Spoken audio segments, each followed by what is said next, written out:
mdau mkubwa wa maendeleo ya utalii ndani ya visiwa hivi vya Zanzibar, tukiwa kisiwani Misali katika bonanza hili la utalii. Kama tunavyofahamu, sekta ya utalii kwa kiasi kikubwa inategemea nishati ya umeme, gesi pamoja na mafuta.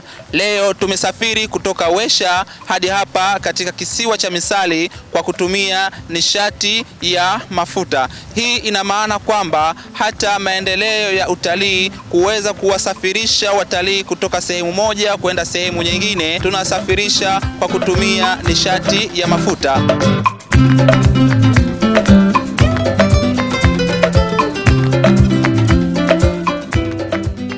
Katika mahoteli tunatumia nishati ya umeme.